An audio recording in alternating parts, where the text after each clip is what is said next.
कोरोनाचे संकट, शाळा कधी सुरू होतील माहिती नाही. तुमचे शिक्षक आणि तरुण भारत तुमच्या साथीला आहोत. मजा मस्ती फार झाली, आता घर बसल्या अभ्यास करा. तरुण भारत न्यूज या यूट्यूब चॅनलवर. नमस्कार विद्यार्थी मित्रांनो, आज आपण इयत्ता 9वीच्या पाठ्यपुस्तकातील संत एकनाथ यांनी लिहिलेली सत्वर पावगे मला ही कविता अभ्यासणार आहोत. तुम्हाला सगळ्यांना माहीत आहे, आपल्या भारत देशामध्ये अनेक संत होऊन गेले आणि महाराष्ट्राबद्दल जर बोलायचं झालं तर या महाराष्ट्रामध्ये संत ज्ञानेश्वर, संत तुकाराम, संत जनाबाई, नामदेव, मुक्ताबाई असे अनेक संत होऊन गेले आहेत. आणि त्यातील एक महत्त्वाचे संत म्हणजे संत एकनाथ होय. संत एकनाथांनी लिहिलेली कविता सत्वर पावगे मला हे भारूड आहे. त्या भारूडाचा अभ्यास आपल्याला आज करायचा आहे. संत एकनाथ हे पैठणचे रहिवासी आहेत. पैठणमध्ये राहत होते. जनार्दन स्वामी हे त्यांचे गुरु आहेत आणि त्यांच्यावरती भागवत संप्रदायाचा प्रभाव होता. प्रपंच आणि परमार्थ यांचा समन्वय नाथांच्या जीवनामध्ये आढळतो. म्हणजे त्यांनी प्रपंचही केला आणि परमार्थही केला.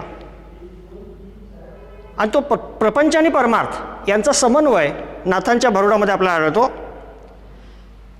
त्याचबरोबर त्यांनी ज्ञानेश्वरीच्या प्रतींचं शोधन केलं, त्याचं संपादन केलं. ज्ञानेश्वरांच्या समाधीचा त्यांनी पुनरुद्धार केला. असं बरंचसं कार्य त्यांनी आपल्या जीवनामध्ये केलेलं आहे. त्यांनी अनेक पुस्तकं लिहिली, ग्रंथ लिहिले. एकनाथी भागवत, भावार्थ रामायण, एकनाथी भागवत, भावार्थ रामायण,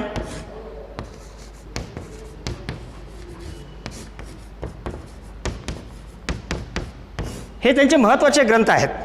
त्याचबरोबर रुक्मिणी स्वयंवर हाही एक ग्रंथ आहे.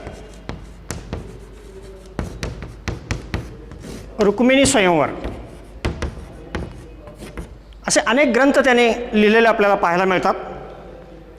याशिवाय त्यांनी आध्यात्मिक अशा स्फुटरचना केलेल्या आहेत. पदे लिहिलेले आहेत. गवळणी, भारुडी अशा विपुल ग्रंथरचना त्यांच्या आपल्याला पाहायला मिळतात. प्रस्तुत सत्वर पावगे मला हे एक भारूड आहे. संत एकनाथांनी लिहिलेलं एक भारूड आहे आणि त्याच्यामध्ये सासूरवासिनीचं रूपक वापरून त्यांनी रचना केलेली आहे. म्हणजे संसाराला कंटाळून एक सासूरवासीन भवानी आईकडे प्रार्थना करते आहे असं आपल्याला प्रथमदर्शनी वाटतं. पण प्रत्यक्षात या ठिकाणी सासूरवासीन जी आहे ती सासूरवासीन नाही. सासरा जो आहे तो सासरा नाही. नणंद जी आहे ती नणंद नाही. जाऊ जी आहे ती जाऊ नाही. नंदेचं पोर जे आहे ते नंदेचं पोर नाही. तर वेगवेगळ्या त्यांच्यासाठी वेगवेगळी रूपकं वापरून त्यांनी हे भारूड रचलेलं आहे आणि समाजाचं प्रबोधन करण्याचं काम संत एकनाथ यांनी केलेलं आपल्याला दिसून येतं. मग नेमकं काय आहे, ही रूपकं काय आहेत ते आपल्याला याच्यामध्ये बघून ती कविता आपल्याला समजून घ्यायची आहे. या कवितेचं मूल्य आहे भक्ती आणि श्रद्धा. मूल्य आहे भक्ती आणि श्रद्धा.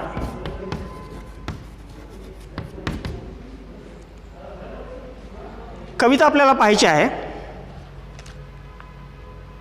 याच्यामध्ये ती सासूरवासीन जी आहे, आता सासूरवासीन कोणाला म्हणतो, अनेक नाती तुम्हाला माहीत आहेत. घरामध्ये आई वडील, मावशी, काका, काकू, आत्या, नणंद, मामा, मामी अशा प्रकारची नाती तुम्हाला माहीत आहेत. मग सासूरवासीन हा शब्द तुम्ही कधी ऐकला आहे का?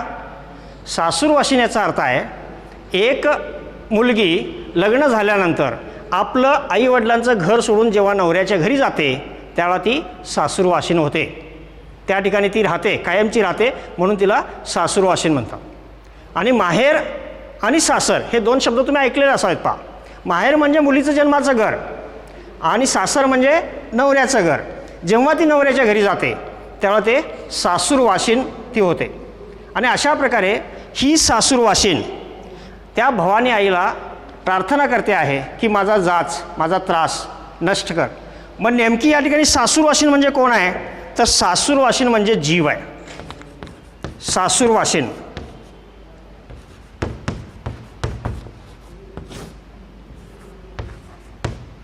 म्हणजे जीव आहे. म्हणजे ही जी सून आहे तिला सासूरवाशीन म्हटलेलं आहे पा. आणि सासरा, सासरा म्हणजे अहंकार आहे, अहंकार. त्याचबरोबर सासू म्हणजे देहबुद्धी, देहबुद्धी.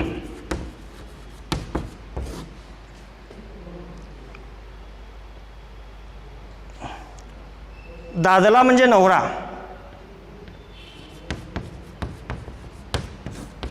दादला म्हणजे नवरा. नणदेचं पोर मोह आणि आशा, मोह आणि आशा ज्या आहेत त्याला ननंद असं नाव दिलं आहे पा. ननंद.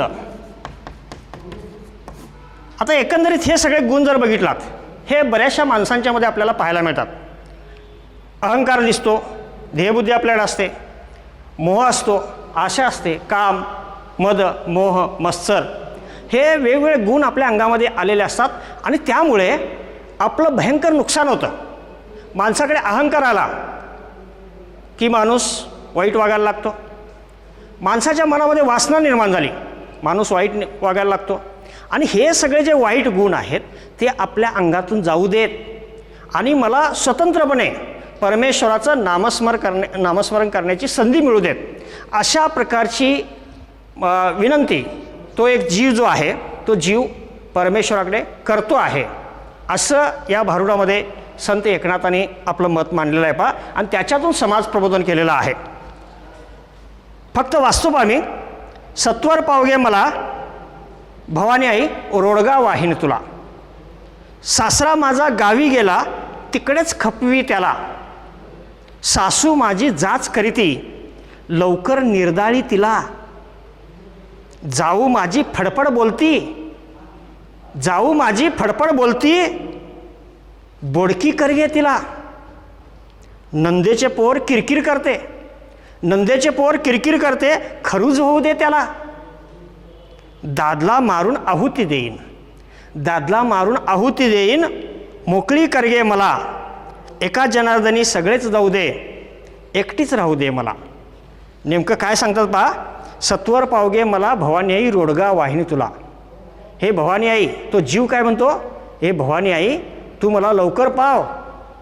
तो जीव परमेश्वराकडे प्रार्थना करतो, त्या आईकडे प्रार्थना करतो की भवानी आई मला लवकर पाव, मी तुला रोडगा वाहणार आहे.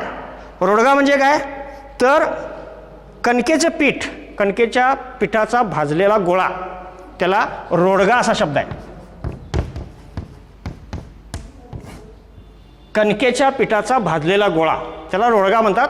बऱ्याच ठिकाणी पूजा अर्चा करत असताना तो पूजेमध्ये अर्पण करण्याची काही ठिकाणी पद्धत आहे. आणि तशा प्रकारे तो रोडगा मी तुला वाहीन, पण मला लवकरात लवकर तू पाव, मला आशीर्वाद दे, असं तो जीव त्या भवानी आईकडे प्रार्थना करतो आहे. सत्वर पावगे मला भवानी आई रोडगा वाहीन तुला. सासरा माझा गावी गेला तिकडेच खपवी त्याला. सासरा म्हणजे कोण, मी काय सांगितलं, अहंकार. तो अहंकार आता बाहेर गेला आहे सध्याला तात्पुरता, त्याला तिकडंच खपव, त्याला नाही साकर, म्हणजे परत तो माझ्याकडं येणार नाही. इथं प्रत्यक्षात अर्थ आपण घेऊया नकोत. माझ्या सासऱ्याला मार, माझ्या सासूला मार, माझ्या नवऱ्याला मार, माझ्या नंदेला मार, असा प्रत्यक्षात अर्थ घ्यायचा नाही. असं कुठलीही सून किंवा सासूरवाशीन म्हणणार नाही. पण या ठिकाणी ती काय म्हणते बा, सासरा माझा गावी गेला, तो काही अहंकार जो आहे तो अहंकार बाहेर गेलेला आहे आणि त्यासाठी तू त्या अहंकाराला नष्ट कर, असं ती म्हणते बा. सासू माझी जाच करीती. माझी जी सासू आहे, ही सासू म्हणजे देहबुद्धी. आपली जी देहबुद्धी आहे त्या देहबुद्धीला अनेक प्रकारच्या अपेक्षा असतात. म्हणजे आपली जी 5 ज्ञानेंद्रिय आहेत, 3 कर्मेंद्रिय आहेत, ती वेगवेगळ्या प्रकारची अपेक्षा करतात. आणि ती अपेक्षा करत असल्यामुळे मला परमेश्वराचं नामस्मरण चांगल्या अर्थानं करता येत नाही. आणि म्हणून या ज्या सगळ्या गोष्टी आहेत त्या नष्ट होण्यासाठी म्हणून माझी जी सासू आहे, देहबुद्धी आहे, त्या देहबुद्धीला तू नष्ट कर. सासू माझी जाच करती, लवकर निर्धारी तिला लवकर माझ्या जीवनापासून अलिप्त कर, असं ती म्हणते बा. जाऊ माझी फडफड बोलती, जाऊ माझी फडफड बोलती. म्हणजे जाऊ म्हणजे नवऱ्याच्या भावाची बायको, दिराची बायको, तिला जाऊ म्हणतात. आता हिथं जाऊ कोण आहे तर वासना ही जाऊ आहे पा. जाऊ जी आहे ती वासना आहे. आता मनुष्याला अनेक प्रकारच्या वासना असतात. त्या वासना असल्यामुळे मनुष्य स्वार्थी होतो, त्याचं वर्तन बदलतं, तो वाईट वागायला लागतो. आणि ही जी जाऊ आहे, वासनारूपी जाऊ जी आहे, ती वासनारूपी जाऊ फडफड बोलते, बोडकी करगे तिला. आता बोडकी म्हणजे काय? बोडकी हा शब्द शिव्याच्या रूपाने वापरला जातो आपल्याला. बोडकी म्हणजे पूर्णतः केसांचं मुंडन करणे. मग केसांचं मुंडन कुणाचं करतात? नवरा मेलेल्या बाईचं केसांचं मुंडन केलं जातं. आणि तिचा नवरा मरू दे, तिला बोडकी करून टाक, असं ती म्हणते. पुढची ओळ पहा. भारुडामध्ये संत एकनाथ पुढं काय म्हणतात की जाऊ माझी फडफड बोलती. जाऊ कुणाला म्हणतो आपण?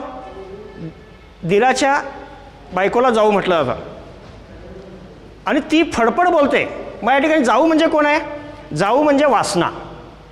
आणि ही जी वासना मनुष्याकडे जर असेल तर आपल्याला अनेक प्रकारचे मोह होतात, आपली प्रगती होत नाही, आणि वासना ही वाईट असते. आणि म्हणून ती जाऊ माझी फडफड बोलते, ही जी वासना आहे ती मला काही ना काहीतरी बोलायला लावते किंवा बोलते. बोडकी करगे तिला. बोडकी म्हणजे काय? तर बोडकी या शब्दाचा अर्थ आहे पूर्णतः केसांचं मुंडन करणे, त्याला बोडकी असं म्हणतात. बोडकी हा शब्द शिव्या देण्यासाठी सुद्धा काही ठिकाणी वापरला जातो पहा. पूर्वीच्या काळी नवरा वारल्यानंतर त्या स्त्रियांचं मुंडन केलं जातं. तर ही जी वासनारूपी माझी जाऊ आहे, त्या वासनारूपी जाऊला तू बोडकी कर, असं तो जीव म्हणतो पहा. आणि त्याचबरोबर पुढं ती काय म्हणते? नंदेचे पोर किरकिर करते. आता या ठिकाणी नंदेचे पोर म्हणजे कोण आहे? आशा आणि मनीषा. माणसाला अनेक प्रकारच्या आशा असतात, अनेक प्रकारच्या मनीषा असतात. आणि जेवढ्या आशा जास्त तेवढा आपल्याला स्वतःला त्रास होतो. आणि म्हणून कमी, आपल्या गरजा कमी पाहिजेत, आपल्या आशा कमी पाहिजेत. आणि त्या दृष्टीनं ती काय म्हणते बा, नंदेचे पोर किरकिर करते, खरूज होऊ दे त्याला. म्हणजे खरूज हा एक प्रकारचा त्वचेचा रोग आहे. आणि त्या रोगामध्येच तो राहू देत, त्याला तोंड वर करायला देऊ नकोस, असं तो जीव परमेश्वराकडे मागणी मागतो आहे. दादला मारून आहुती देईन. आता दादला म्हणजे काय? दादला म्हणजे नवरा. प्रत्यक्षात एखादी सून किंवा एखादी बाई आपल्या नवऱ्याला मारायचा कधी विषय काढणार नाही. पती परमेश्वर, जन्मोजन्मी हाच नवरा आपल्याला मिळावा यासाठी सातत्यानं स्त्रिया परमेश्वराकडे प्रार्थना करत असतात. आता तुम्ही म्हणाल ही सून आपल्या नवऱ्याला का मारतो म्हणते, त्याची आहुती का देतो म्हणते? तर या ठिकाणी दादला हा दादला नाही, तर दादला मारून आहुती देईन, मोकळी करगे तिला. आणि दादला मग नेमका कोण आहे दादला? तर अहंकाराचा भाऊ आहे. अहंकाराचा भाऊ म्हणजे मनुष्याकडे जर अहंकार असेल आणि विकल्प, त्या अहंकाराचा भाऊ विकल्प, हे नको ते नको अशा प्रकारच्या गोष्टी आपल्या मनामध्ये सारख्या येत असतात. आणि त्याला तू मारून, त्याला मारून मी तुझा नवस फेडणार आहे. दादला मारून आहुती देईन, मोकळी करगे मला. एका जनार्दनी सगळेच जाऊ देत, एका जनार्दनी सगळेच जाऊ देत. सगळेच म्हणजे सासू सासरा जाऊ ननंद ही प्रत्यक्षातली नव्हेत, तर त्यांच्या रूपानं जी रूपकं वापरलेली आहेत. माझ्या शरीरातील अहंकार जाऊ देत, माझ्या शरीरातील मोह जाऊ देत, आशा जाऊ देत, माझ्या शरीरातील वासना जाऊ देत, आणि माझ्या देहबुद्धीमध्ये जे वेगवेगळ्या प्रकारचे विकार आहेत ते विकार सगळे नष्ट होऊ देत, अशा प्रकारचं मागणं तो जीव मागतो आहे. त्याचं कारण काय? एका जनार्दनी सगळेच जाऊ दे, एकटीच राहू दे मला. म्हणजेच काय की मला एकटी जर मी असेन, माझ्या मनामध्ये जर अहंकार नसेल, माझ्या मनामध्ये जर कोणत्याही प्रकारच्या वाईट प्रवृत्ती नसतील, तर मला परमेश्वराचं चिंतन, मनन, स्मरण चांगल्या प्रकारे करता येईल.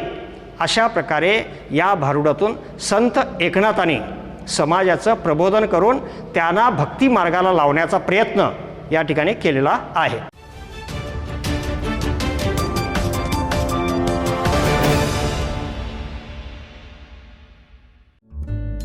सबस्क्राईब करा तरुण भारत न्यूज चॅनलला आणि ताज्या घडामोडी सर्वात आधी जाणून घेण्यासाठी बेल आयकॉनवर क्लिक करा.